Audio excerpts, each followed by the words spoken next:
All right, let's go. For those of you who don't know me, it's Ace, sitting here with Paulo Rubio, aka GN. How did we get here? You contacted me on Instagram and you said, "Hey, can we do this?" And I said, "Yes, let's do it." But we've been talking online for a couple of years. Yeah. Welcome. Thank you. To my place. So I want to get in touch with Paulo and discuss learning methodology in Filipino martial arts, because it's one of the things that is particularly interesting. We wind up seeing lots of different systems, traditional systems that tend to fall apart under pressure and stuff like that because of how they're being trained now, where FMA seems to have been able to kind of preserve that. So before we get into the nitty gritty, how did you get into Filipino martial arts? I got into Filipino martial arts actually through my work with Funker Tactical, right? I found this talent. You guys might know him by the name of Doug Marcaida. I did a lot of work with him. And he's a dedicated Filipino martial artist. Down the road, you know, we sort of parted ways. And through that process of just getting to travel the world, documenting and doing videos with and getting drunk with and having dinner with and training with all of these tactical professionals, I found Jared Wihungi. You know, I think he still maintains reserve status, but he was a SWAT operator. He is a Special Forces CQC instructor all around the world, sanctioned by departments and countries, not just like, you know, I train Navy SEALs, but it's actually just my buddy who was a SEAL, you know, like he's sanctioned to teach the art of Pekiti Tirsia through sometimes the TRICOM system, which is the distilled version. But yeah, that's how I became a Filipino martial artist. I was really inspired by the way, Tuhan Jared was able to navigate through artistic self-expression, culture, heritage, martial art, and, you know, what's practical, what's relevant, and what's appropriate to be teaching law enforcement, military, and even responsibly armed civilians. So what is it about the way that traditional arts are regularly taught that doesn't allow them to kind of translate well, where through Mr. Wihungi, we've been able to kind of make that relevant?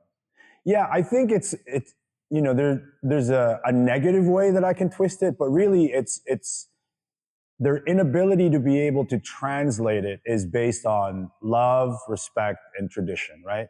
People want to teach the way they've been taught with respect to what their master taught them. And sometimes that doesn't work out. I think also that a lot of the times Filipino martial arts is taught in a sort of monkey see, monkey do, right? Like, okay, I'm going to do this, bam, bam, just like that, now you do it. I think to a degree, that's an important skill, right? To be able to turn visual information into physical skill. Like that's how babies kind of learn. They kind of watch and they try to mimic and do and go through that struggle. So that definitely has value. But as learners, we want to maintain that element of learning capability, but we also have to evolve. We got to use words and processes and methods and test those things out and see how they work and who they work for. And I think a lot of the times Filipino martial arts instruction kind of doesn't graduate from that infancy phase of, look at me, look what I can do, now you try to do it. I guess teaching itself is its own vocation, right? Yeah, I like to characterize it as teaching is a separate art, right? And again, because Filipino martial arts is so awesome, like it's so visually appealing, especially when it's edited and it's on Instagram. It just looks like super awesome. And I think a lot of people think that, you know, because my instructor is awesome and can do these great things, that skill set is going to pass on through osmosis. And that's not often the case. So if you want to teach Filipino martial arts, in my opinion, you kind of have to study teaching as a separate art and then integrate it with the art that you're teaching. I've seen my observations from doing FMA, not necessarily as long as you have, but for better part of I guess a little more than a decade, is that the way the system was traditionally taught was, your Lolo or your Tito, you'd go and see him, and it would be this kind of, okay, Junior, you're going to do this, and like it was taught in kind of a family, kind of a more one-on-one way versus, right, this is something that we're teaching institutionally to other people. Would you say that's fair? Yeah, that's fair. And there are varying degrees of that, right? Like if my Lolo or my Tito lived next door, that would influence, training frequency. Whereas maybe if I saw a Lolo or Tito once a month at family gatherings, that might be an hour. But that's how it was taught. Yeah. What is it that that you think makes FMA different? Or I guess to be fair, what is it that let's talk generally about traditional FMA and kind of the smattering that is the category, and then we can get more into like specifics of. Yeah, I think what I love about it is that it's not Chinese and Japanese martial arts in that it has a really long and beautiful history where they've had opportunities to codify it all the way up until like the uniform, a code of conduct. They can open up scrolls and manuscripts to see and sort of trace it back. And so you get a lot of, ritual. Whereas in Filipino martial arts, it's sort of developed from pockets of islands through oral tradition. And so we're sort of lacking that anchor point that lasted, hundreds and thousands of years, like you might find in a Kung Fu or something. And so I think it's unique in that way, in that really at the core of it, you can express it and teach it however way you want it. Like it wouldn't be uncommon to find a grandmaster in the Philippines, pay him for a training session and he's day drinking and smoking cigarettes while he's telling you to go hit a banana tree with a knife, like I think that's cool. I think there's a uniqueness to that. Do you feel that in FMA amongst the masters and stuff like that, the old guard, that lack of lineage, that long-standing tradition that, you can say, well, this guy did this 500 years ago, or that we can call back to that there's almost that it's something that they're resentful of that they don't have, or that there's an envy that they have that they don't have, that where it's like, no, we need to somehow prove that we're better. They got a chip on their shoulder. I think sometimes that does happen. And we can even look at specific instances where a Filipino martial arts grandmaster adopted, borrowed, or stole from classical Chinese and Japanese martial arts. This is why you see some Filipino martial arts systems wearing gis, having a belt system, because they saw that worked in propagating and spreading the art. So we're going to take that and we're going to make it a part of our Filipino martial arts movement. And I think if I can trace back one common thing amongst all FMA and how they came about, is like this Filipino characteristic of just being, adaptable, right? It's adaptability, ingenuity, and hospitality. For me, those are three key pillars of what Filipino culture is. Because we live in such a disaster-prone area, we have to be ingenious. We have to be able to repurpose and take something that used to be one thing and make it useful in another context. And, we're hospitable people. Like we want you guys to train in Filipino martial arts. But I think also some people, because in its near history, right, and maybe near history in the West, you have the East Coast upbringing and the West Coast upbringing, and because there wasn't a huge pool of people who were interested in it, they became very, secretive, and they wanted to differentiate themselves from one another because, there are 3 instructors here. We're trying to divvy up 10 students. So of course you're going to want to paint a better picture, whether or not that represents reality or truth or not. So that's also part of our history, which is kind of cool. I love all of it, man. Well, it's all a part of the culture. Yeah, it totally is part of the culture. Why do you think that Filipino martial arts is so focused on weapons, right? Like whether it's a stick or a knife or a duo Right. or, right? Why, where's that from? Versus, you go through and you look at like karate is very much an empty hand system, right? Right. Lots of kung fu is Sure. strong empty hand basis where, I mean, to be fair, empty hand is not the strong point of FMA. No, it's not. Yeah. Why is it a weapons-based system? I think it's a product of where it originated. You know what I mean? Like, you're hopping from this island into the next, and you don't know what's going on there. And if you had to fight them, it had to be definitive. It couldn't be like, I think I'm going to go there and wrestle this guy for a little bit or exchange hands with him. It, by necessity of the Philippine archipelago, it had to be weapons based. It had to be. Yeah.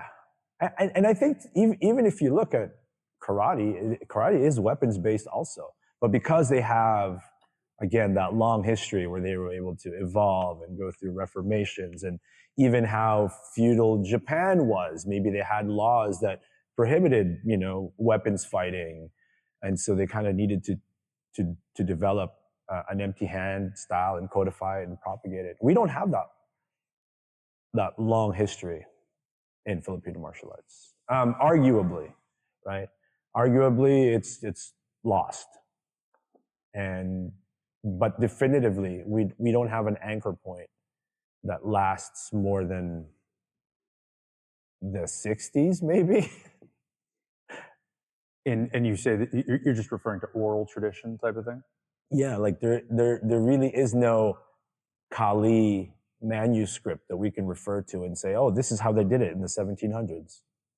None of that.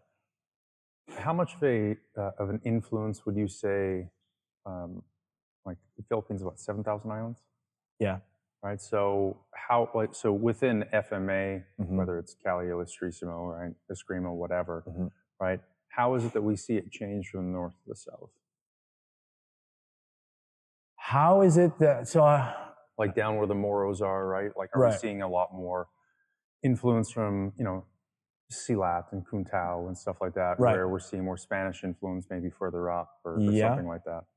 I think that kind of, it answers your question, right? It's like, because it was an archipelago, it was whatever dominant influence happened to be regionally or culturally that would again go back to this Filipino characteristic pillar of being adaptable, right? So I think that's one way we can look at it. Geography might have something to do with it. Maybe the Spanish had a much more pronounced stronghold in the north than they did in the south, and so they kind of evolved and developed that different paces and flavors. I'm not, there's a guy, Andrea Rollo, who was, I believe, is writing his PhD, like thesis or whatever, in Filipino martial arts history. So I'm not the guy. I'm kind of just regurgitating and kind of analyzing based on what I've heard and said. Which other arts have you practiced besides Filipino martial arts? Or been exposed to? Yeah, so karate and taekwondo for a brief period of time. I was in love with Muay Thai for officially for 2 years, but it's like boxing, like it's such a reductionist platform that once you understand, have a more than a surface level understanding of its core fundamentals, what you need is a good training partner and a good environment to train it in. So karate, taekwondo, Muay Thai. In around the early 90s, I really got into, Brazilian jiu-jitsu. But again, I'm a no-stripe white belt. Like, I find, people who do jiu-jitsu, and I'm like, come hang out. We'll go fuck around in the backyard and see if you can get me. I saw a triangle choke. How does that work? Like, see if you can get me in it. That's always how I've kind of explored martial arts. Yeah. And even in FMA, I've never taken regularly scheduled classes or lessons from anyone, ever. I've not done the Tuesdays and Thursdays at 6 p.m. to 8 p.m. I haven't even really studied Pekiti Tirsia properly up until maybe a year and a half ago, 2 years ago. It was just like I was around Pekiti Tirsians and I never had a rank. You know, Tuhon Jared and Tuhon Kit gave me a rank based on the amount of fights that I was in at conferences. You know, like I would just in the sanctioned fights or yeah. So in the PTTA, to rank up more senior levels, you have to fight or spar, and typically it's 3 to 5 fights in a row. Between 2-minute and 3-minute rounds, right? And so when people are grading, if there is 6 people grading, it's like you don't have a pool of people to test it with. So I was always like, I'll go again, I'll go again, I'll go again. So I was part of a lot of people's grading processes. I was a guy they had to fight. And so after doing that for a couple of years, like the last one in Spain, the second last one, Tuhon Kit was like, hey, tomorrow you want to help? I'm like, yeah. I'm like, okay. And then later on that night, he's looking at his piece of paper. He's like, okay, you have 18 fights in a row. I'm like, what? Yeah, because the schedule here is this guy needs to grade. So it was actually, that ended up being a test after those like 18 fights in a row. They gave me my, I think it was a Lakan Guru, which is a junior instructor rank. It's like your first non-student rank. That's how I got my rank. Yeah. So compared to something like Taekwondo, yeah, or the other arts you've trained, right? Mm-hmm. And I mean, for me, my favorite training is backyard training, right? Where you know there is a certain amount of we're just going to figure it out. We all kind of know something. Mm-hmm. We're let's just try not to get our hands hurt, and we'll put mouth guards and eyewear, and like let's just play with it. But when we go through and we look at that formalized kind of how Taekwondo was taught, etc., how is it that FMA varies?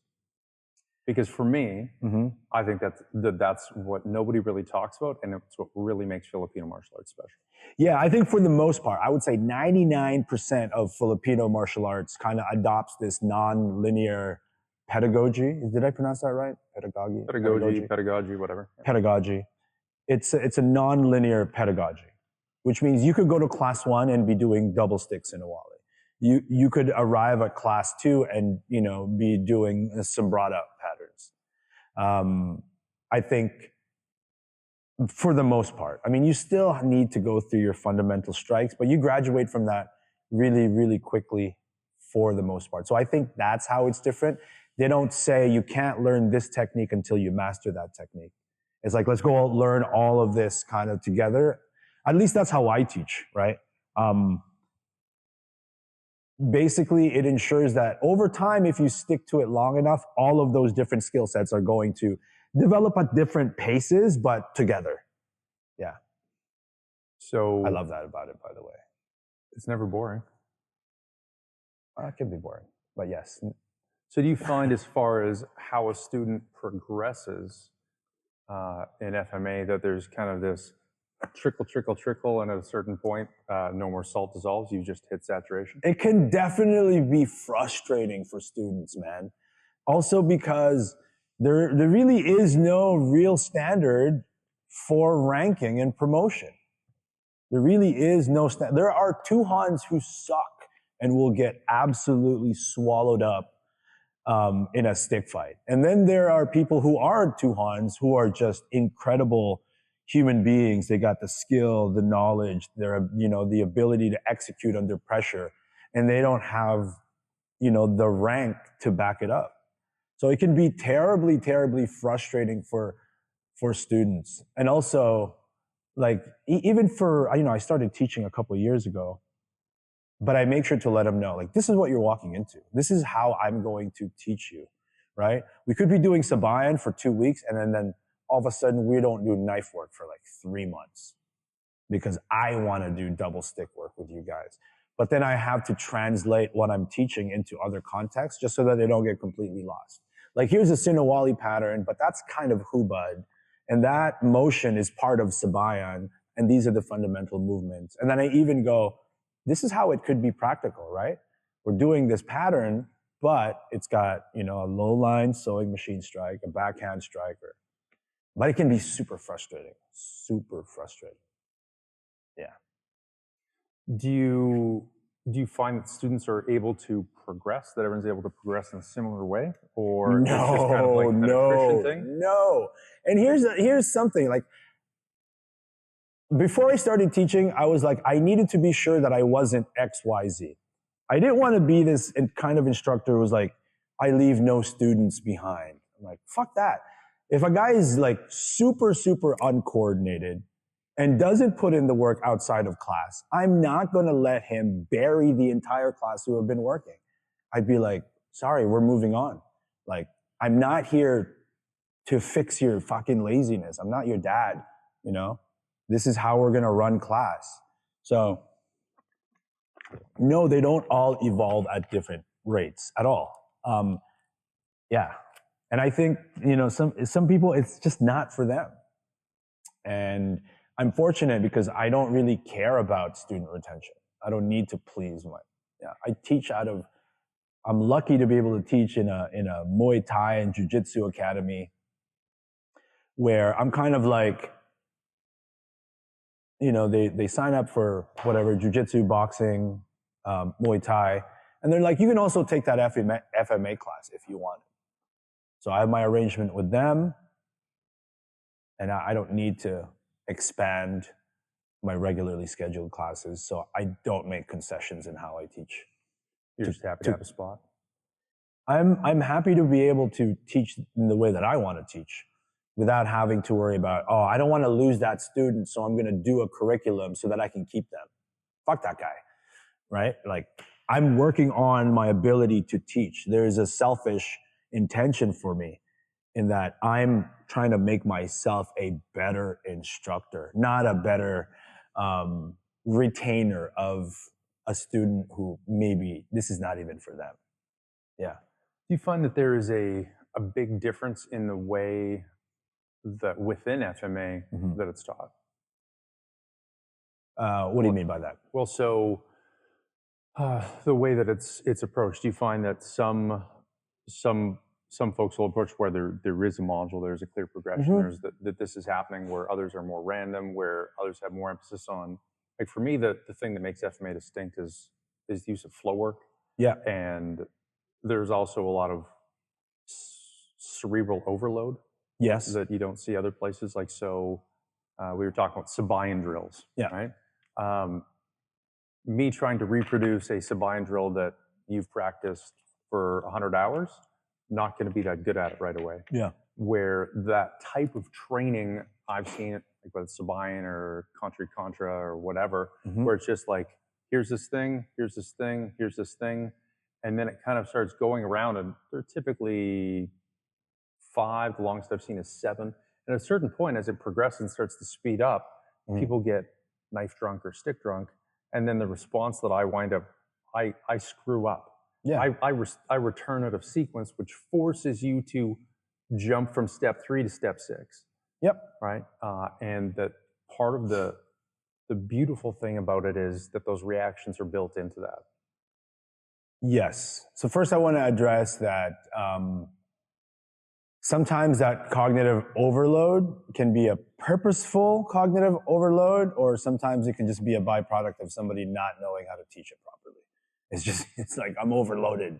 There's a difference between, oh my God, what's this guy teaching me? I'm overloaded, versus like, okay, I see a task and purpose that I need to manage this overloading with.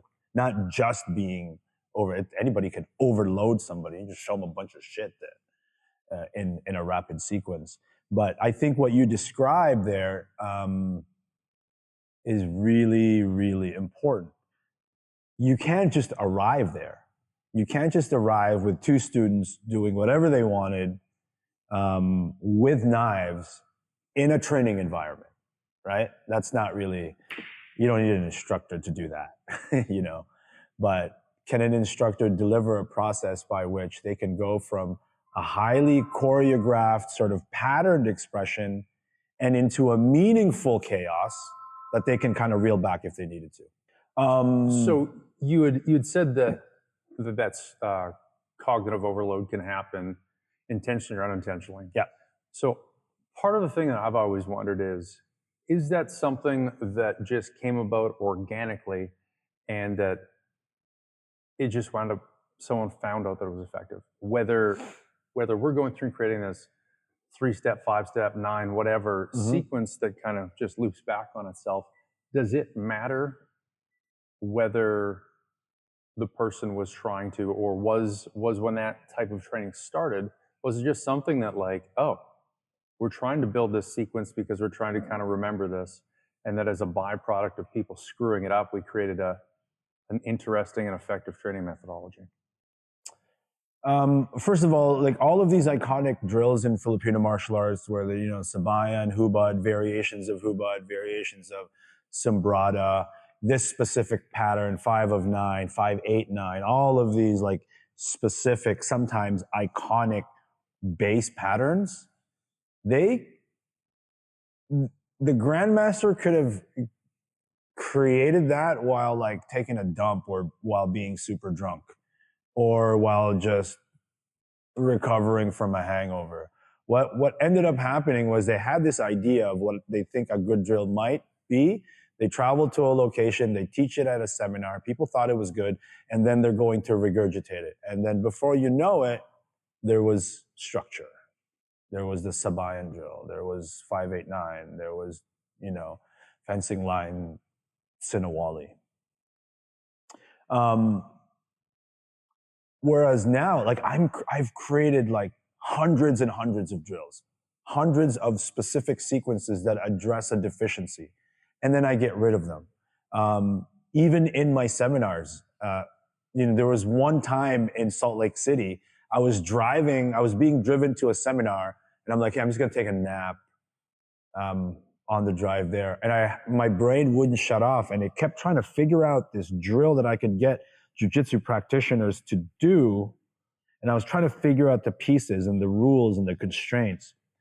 And then I got to the seminar and I was like, hey guys, I had this dream about this drill. Can I get 2 black belts to volunteer right now to test it out? And it ended up being a shit drill. But sometimes that same process gets me to like really freaking awesome drills, right? So I guess to answer your question, yeah, it happens. It kind of happens organically, sometimes accidentally, that these drills become iconic or they stand the test of time.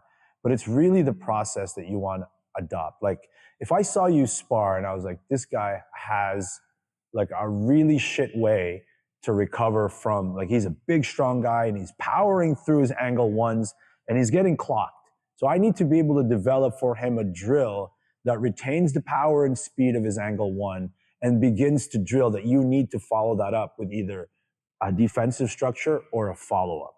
And so I'll go, okay, well, how can I do this? And then I'll come up with some idea and I'll deploy it to my students.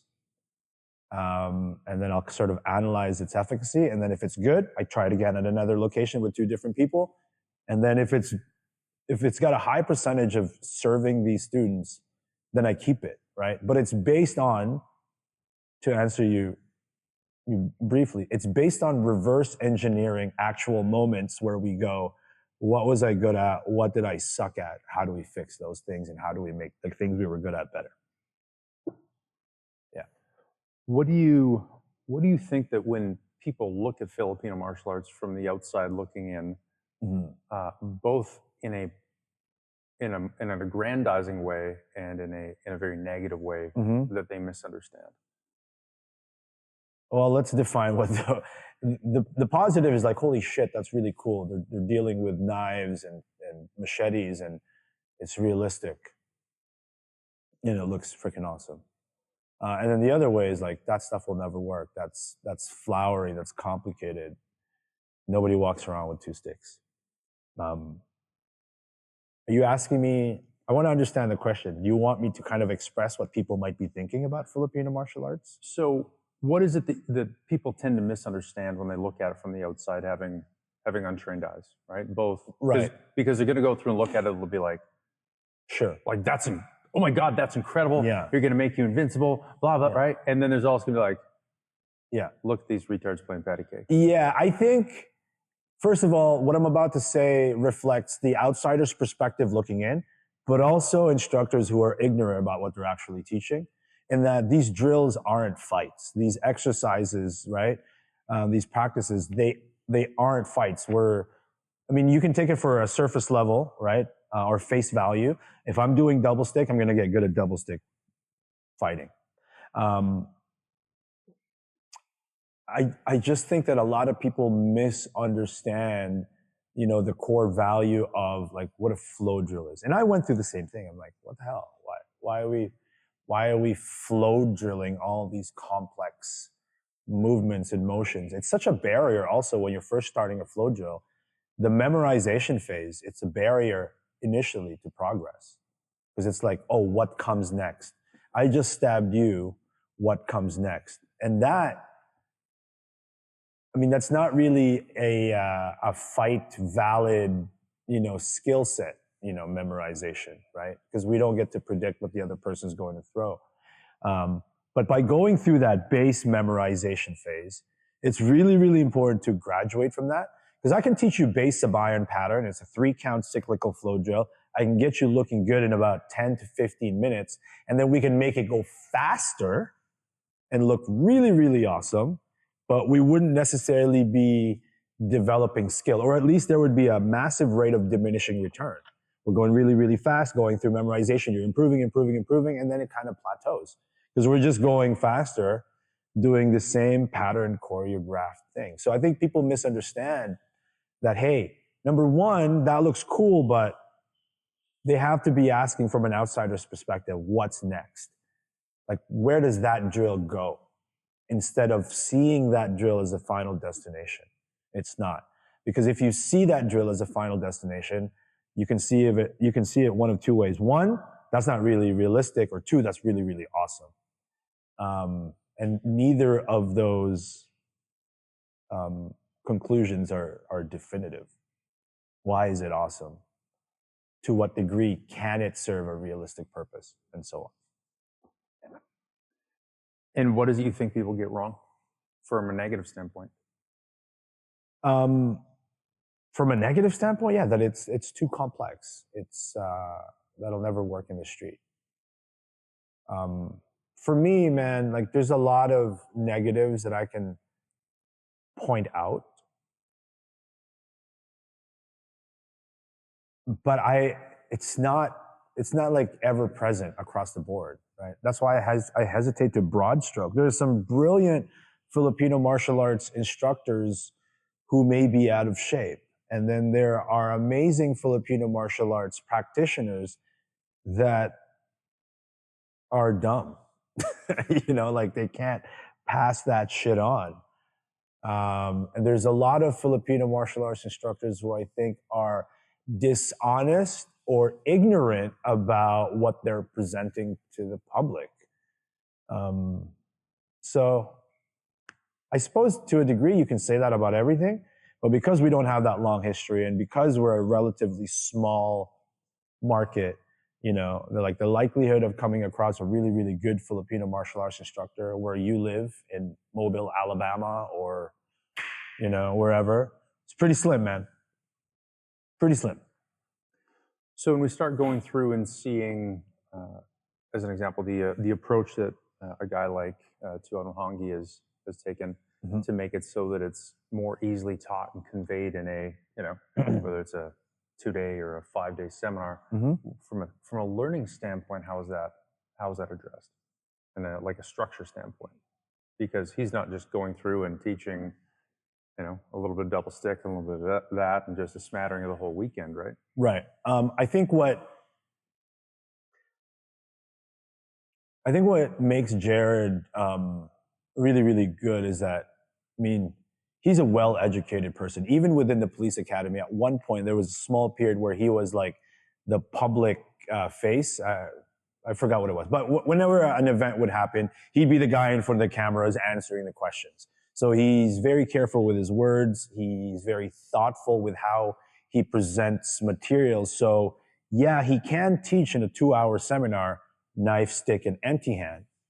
But the way in which he disseminates that information in a structured and organized way and is able to relate one platform with another, where a beginner student isn't completely buried, an advanced student can also gain value.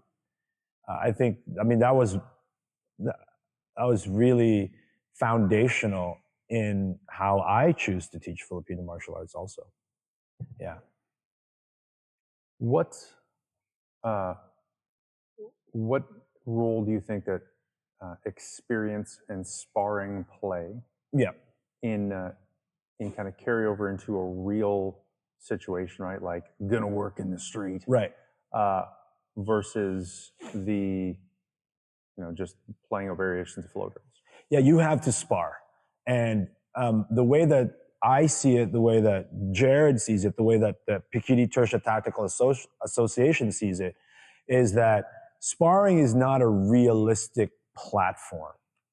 It's a training tool to be able to work on specific attributes and skill sets like distance management, footwork and mobility, maneuvering under pressure, power generation.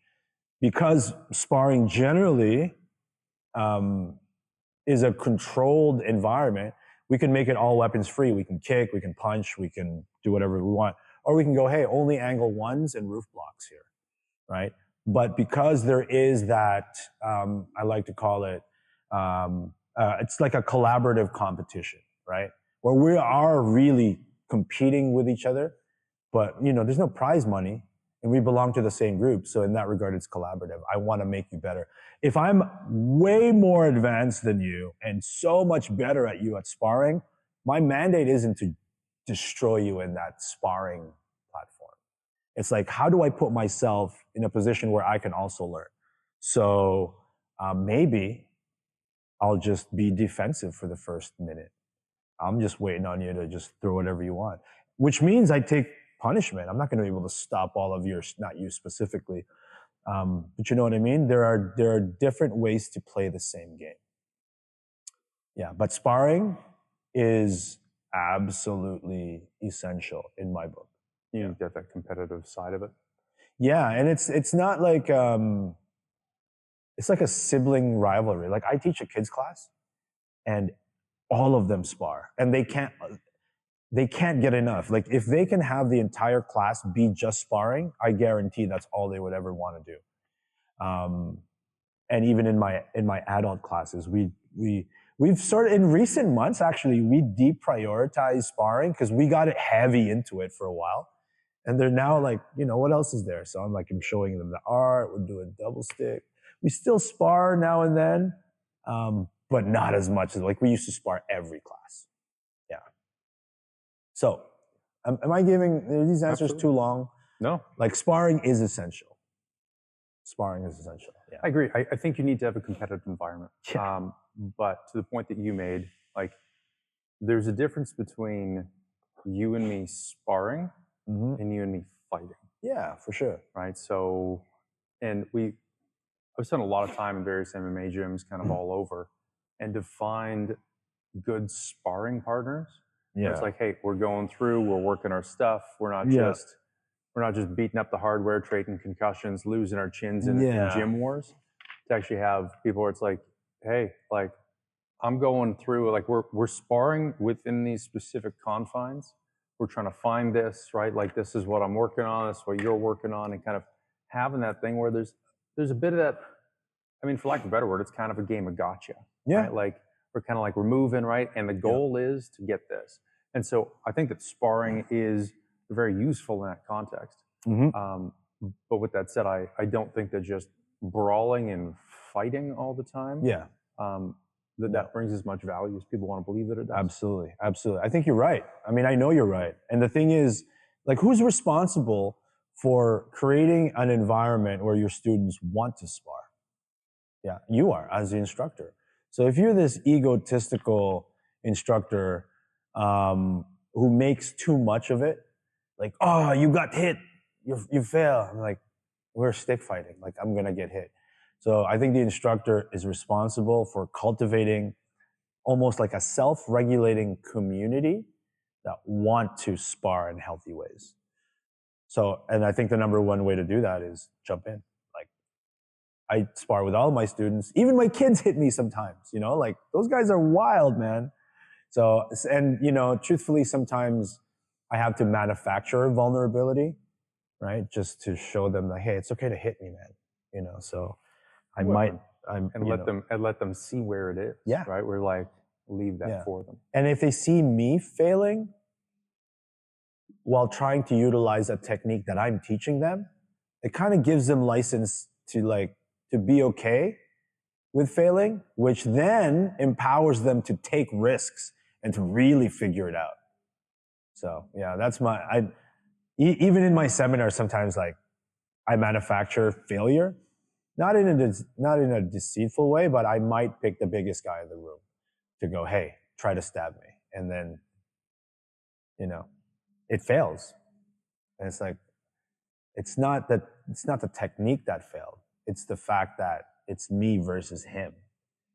Yeah, the point of failure was this deficiency in strength. Like, you know, I'm not going to be able to teach an 80-year-old woman how to do, you know, a double leg takedown on an NFL linebacker, no matter how well I teach her. It's the reality. Yeah. So when we go through and we look at some of the modern knife exponents, right? Mm-hmm. So we talked about, you know, the prison-based knife systems and stuff like that, kind of in our offline conversation. But we see various types of combative exponents, whether it's somebody teaching a glorified sewing machine, whether it's, you know, I've kind of studied a bunch of, you know, criminal knife fights or prison knife fights, and then, and I have an FMA background, so I put a little bit of flair on it. Yeah. How is it that we see that differing from, and why is that different? Why is it better? Why is it worse? It's just the nature of things. It's human nature to want to interpret and represent your experiences, right? A lot of knife combatives guys will have a Pekiti source. I think it's really just it's the nature of things, man. Like even me, you know, Pekiti Tirsia is my source material, and then I have the snake and dagger protocol where I've taken what I believe to be the best representations of the source material. But I think the difference is I don't betray or deny my source material. In fact, I would suggest somebody to take Pekiti Tirsia before they study with me, right? Or I can teach you Pekiti Tirsia in conjunction with this, my personal selection of preferences and methodologies. Yeah, I think they're all repackaged from source material, right? Or influenced by. I think that's fine. I think it's totally fine. From where I look at it, like I see a lot of them as, I describe them like people are like, oh yeah, hey, I want to, I'm interested in learning a knife thing. Like what should, and they asked me about this, some of them, I said, these are murder sets. Yeah. Right. There is stuff out there that like is clearly predicated on this is an ambush attack, right? Where somebody else doesn't have a blade, and it's like I look at it, it's like going through and just as fast as you can, with no kind of care about form, blasting something out on a bob. Yeah, I don't think that it's going to arrive at the product that people are looking for. Yeah, and it's not really something that you need instruction for. Stabbing really, really fast is not something that you need instruction for. It's just something you need practice with. You know, again, like I have a fundamental issue with how some, you know, prison-based systems are taught, right? Because if they were going to expand from the so-called, you know, simplicity and practicality, which they all need to do, it turns into a martial art anyway. You know what I mean? Because they're fundamental movements and you just need to find a variety of ways to express that. Just like, you know, the jab, that's day one boxing material, right? But you never stop training it. And it's just that all of these knife systems seek a variety of training methodologies because we don't have the standardized testing platform of a boxing ring, right? So it could be that like these are the moves that I want to learn, but then I have to wrap it in drills and sequences and games, and then it all turns into a martial art anyway. And this is why I do not want to betray the art, because that's where it's all going. You know, you can claim to be simplistic and finite, but that's not how it has ever played out in the history of knife combatives. That instructor, their assistant instructor, they're going to come up with new things. It's going to evolve. It's never going to be, this is all you need to learn. You can say, yeah, we only have 8 techniques, but you have 1,000 ways to train those techniques. That is a martial art. So I don't like it when, you know, combatives instructors make these claims that their material is somehow superior to a broader system. I don't buy that, because inevitably what will happen is somebody can take the source material as you did and distill it into what's practical for them. And that is a personal interaction between you and the source material, right? I examine the source material. This is what I believe are valid for me. Now, for me to go around and present it to the masses and say, I examined the source material. This was valid for me. This is what will be valid for you. I think that's disingenuous.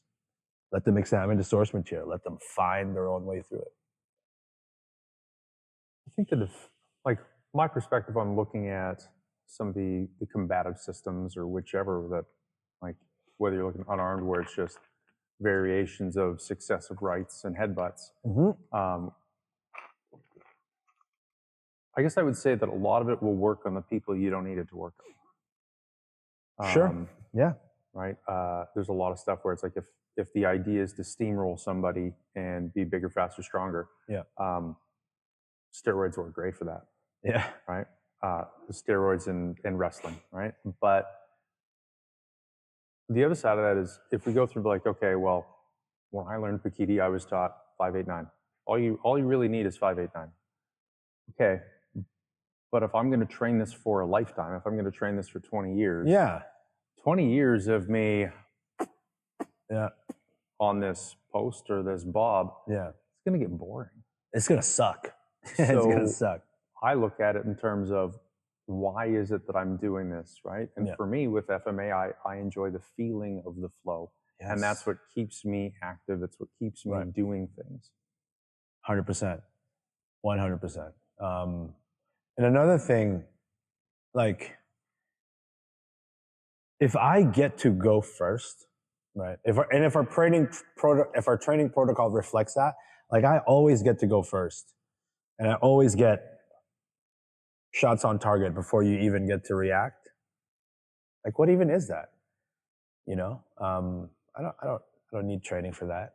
Also, these rapid strike people with massive like trajectory changes and like rips, I would venture to say 99% of them have never actually tried doing that against a resistive medium, because you can't go that fast if your blade is going in and out of something and snagging, and especially if there's clothing involved. So that's another thing. Cutting tests are super important, super duper important. And it's not something that you need to do all the time. Like once a year, if that, or once a knife, you know, like you get a new knife, like you got to examine it under load, which is, all right, we're going to go, we're going to stab this piece of wood wrapped in carpet and duct tape, or this pork hock with meat, flesh. We're going to wrap it in jeans and then maybe a loose fabric on top, and see if I can pop, and figure out, oh shit, that snags this bit into the bone. And so like if you stab something and your idea is now you're going to cut down, but you've actually impacted bone, like, and you do that, like, you need to know how, you know, your blade and how you will react when you're stabbing something other than bob or the air. Yeah. And it can be dangerous. Like you need to do it, I think, under supervision or just at your own risk. I've held a few cutting tests with, you know, professionals, and then some with just like regular dudes, and I'm always like, when it's time for a regular dude to go, I'm like, oh my god, like this is not a good idea. Yeah, but it's important. It's important. Yeah. So what is it about FMA that's going to keep you training? I mean, there's obviously like your tattoos look like they're Filipino. Yeah, I know. I'm committed, bro. More Polynesian than Oriental. Yeah. What's going to keep me training? Okay, so I have this like philosophy that I teach my students is that the more new things you learn, the better you get at learning new things. Love that. Right? And so Filipino martial arts never stops providing you with new things to learn. And so that mental agility, that neuroplasticity, those dopamine hits, those feel-good moments, they never, ever stop. Never stops. And especially if you're honest with yourself, it's very easy to convince yourself that you suck. You just need to like touch hands with more people and outside of your own circles. But yeah, that's what's going to keep me going. Do you find it's an art that's easy to do for the rest of your life? Yeah, 100%. 100%. Because there are so many different facets to it. Like even carenza, that free flow dance, is unattainable for a lot of people. It's, you know, they can go fast because speed hides mistakes, but I sometimes I challenge people online, like friendly, right? They're doing pa, pa, pa, pa, pa, pa, all these wicked moves, and I'm like, hey, do it slowly. And then they'll send me a video, and then they start slow, and then they go back into like, I'm like, hey, look, notice how you sped up at 34. Maintain a slow, consistent pace for 1 minute. Just do it 1 minute, and then they'll do it. I'm like, that's not slow. Do it unnaturally slow, and it's challenging for them to like ramp down. So and I can find them, you know, hundreds of those different ways to challenge practitioners. Like, try it like this. Try it with this. Try it without this. Yeah. What do you think that your most influential figure or figures in martial arts in general has been? Or actually even in life?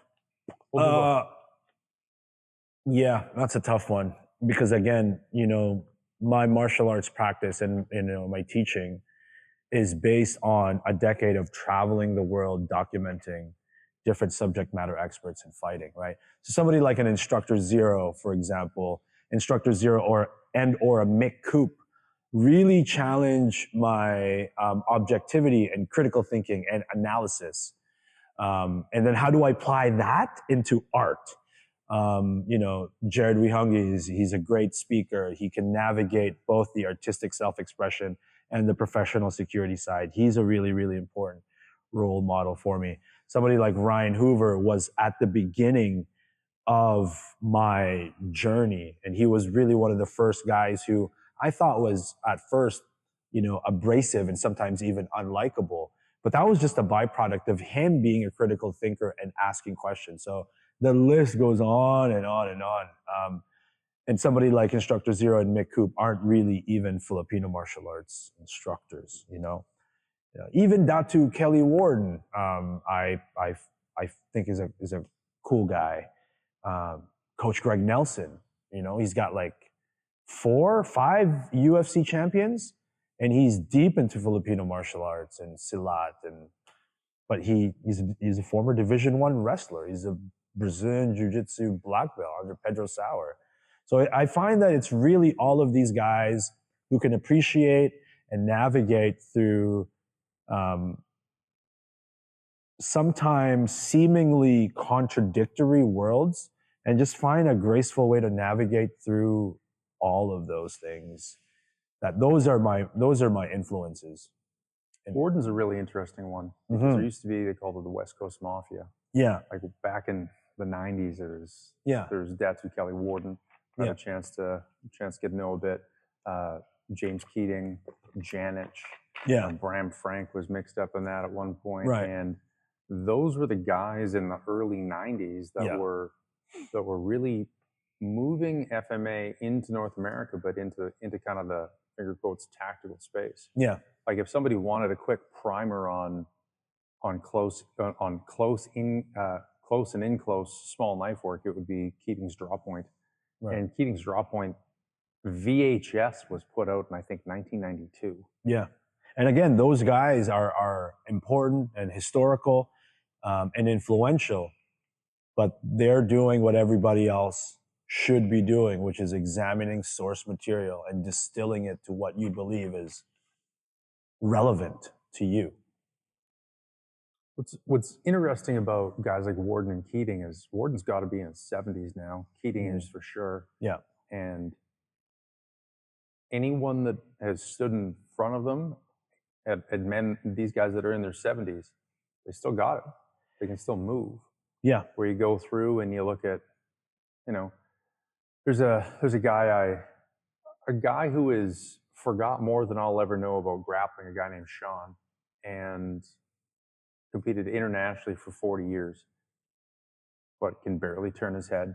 Yeah. His fingers, right, like to point at you would be over here. Yeah. Right. And it's just how hard that has been on their body versus Warden still moves. He can still move quick. He can still do his footwork, right? Like for a 70-year-old man, you look at what FMA is, the shape it has kept him in as far as ambulatory and so on, right? I think there's something very beautiful about that. He's almost died a bunch of times, but then, a bunch, yeah. But maybe that's Kelly Warden, you know, because you also see Filipino martial artists that don't get to have that. So I would hesitate to attribute it to Filipino martial arts just solely. But what I think is really special about Filipino martial arts is like you can find and express yourself within it, like so nicely, you know, because we're not looking for, you know, a standard representation of it. I think for the most part, we're not having military rows of people doing the exact same thing in sequence. It really allows for you, and it should be encouraging for you to find your own expression of it, which is, again, you know, at the beginning of the interview, I talked about how we don't have the luxury of a long history of codified, like we don't have that common anchor point or that grounding. But I think if I could point to one, it would be that it's meant to be, you know, the art of the living past in modern times. It's meant to be adapted, right? It's meant to be fluid. It's meant to flow. And it might be hard for people to see that because at its face value, it's just a bunch of different things. But if you look at the core of it, it's all an adaptation. The way I was taught Pekiti Tirsia was with the Dos Methodos method by Jay Saludo and his father, Tito June. And what I found interesting was it was very, very, very traditional. But at the same time, there were still people out in the countryside that fought that way. That was still, right, that they would still settle a dispute. And that it was still being fought as well as taught. And I thought that made it special. There was, right, like people pick up machetes and sort it out. That still happens, right? And I think that some arts have really kind of got away of that. Got away from that, and it keeps the art alive. Yes. There's that pressure for it to adapt, where some arts, like a kung fu or something like that, doesn't have that external pressure, right? I get really good at fighting. I pick up my buddy Pete, he does Wing Chun, and I was like, man, you're real good at fighting Wing Chun people. But what happens when you meet a wrestler? Right. What happens when somebody can also hand fight and is going to pick you up and dump you? But with the FMA, there still seems to be that external pressure of you need to keep it going. Let me paint a hypothetical for you, okay? Sure. Two guys with machetes are about to fight it out to the death, okay? One guy grew up in Los Angeles training FMA all of his life. The other guy, and they're of the same age and physical capability. The other guy grew up in hard times in the Philippines cutting sugarcane. Where would you put your money down? Sugarcane. So then should we be studying sugarcane cutting? Yes. This is what I mean, man. I would put my money down on sugarcane guy too. But sugarcane cutting isn't a system, right? It's not fun to be cutting sugarcane. I'd rather live in LA training FMA. But you chose the same guy I chose in this life and death hypothetical situation.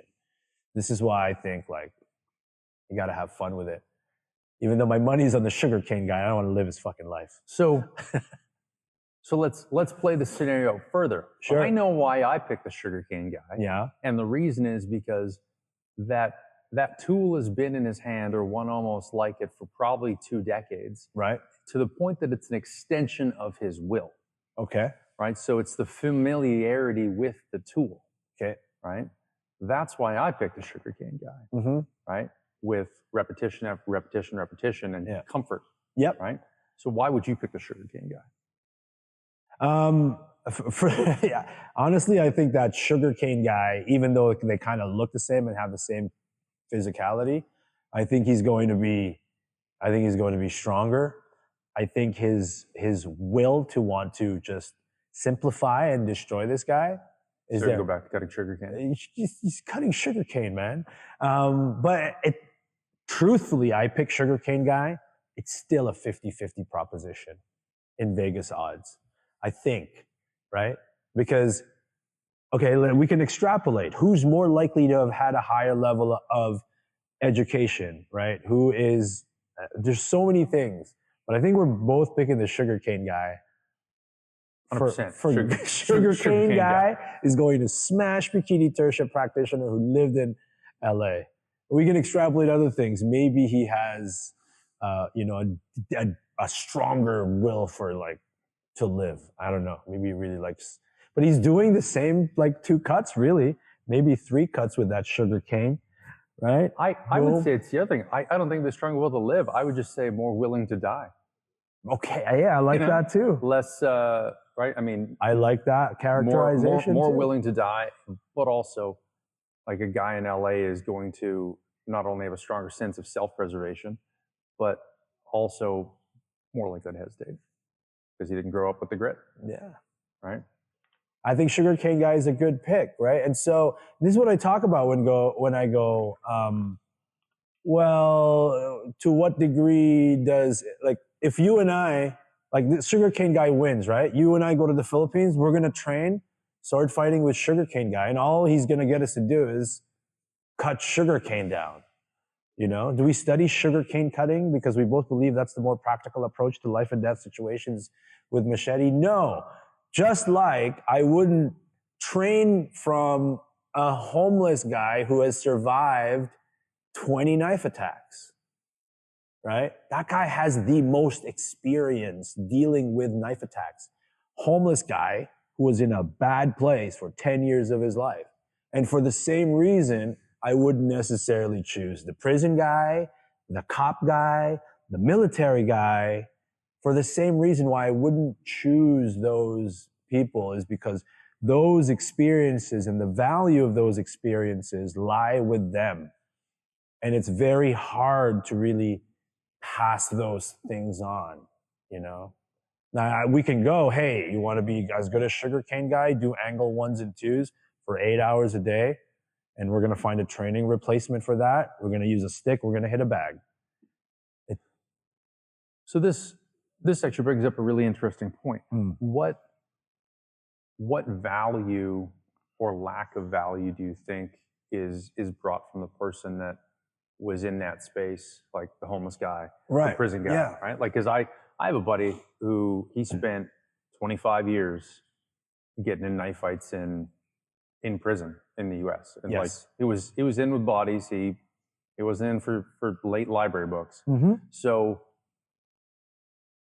it would probably be somewhere around, we'll say 25 to 50, more than 25 knife fights. Yeah. Right.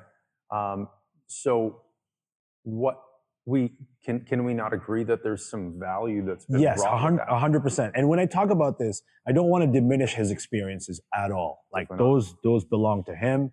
It's made him who he is exactly. Let me flip this around. What value do you think you gained from his experience? Not his teaching, not his intellect, but his experience. Does it help you in deciding what works and doesn't work? Does it make it easier for you?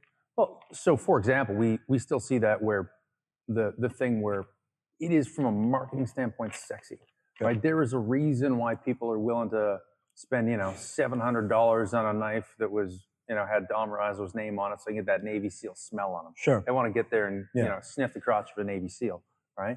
So when we go, it's a thing for sure, right? So there's definitely the whole LC, the look cool, right? So we have that, but in the instance of a guy who spent 25 years in jail or 25 years living rough homeless, and has been in a collection of knife fights, I guess there's some things that we would see where the most likely way that somebody is going to initiate that. There are common tactics that we will see from untrained people, the same way that we see 2 6-year-olds in a schoolyard get into a headlock. Okay. Right? So is that information not available out there?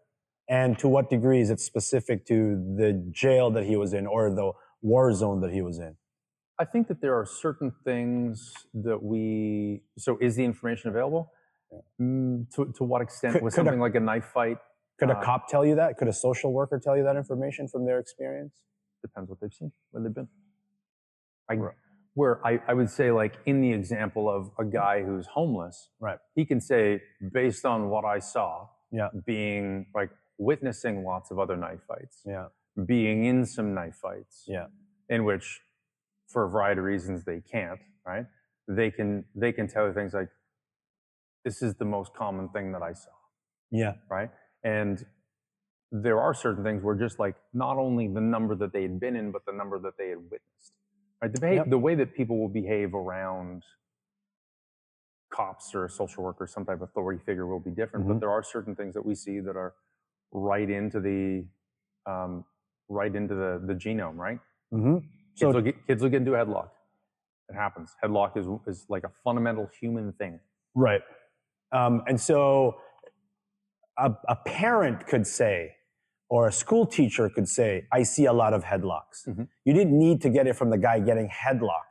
Like a prison guard could have a more informed overview of how prison stabbings happen because they're in charge of breaking it up and preventing it. And so they're studying at a deeper level than somebody with the experience of having done it, right? So for me, what does that mean? That means like logic trumps all, man. Like I could go, hey, I was in prison for 5 years and I got in 30 knife fights.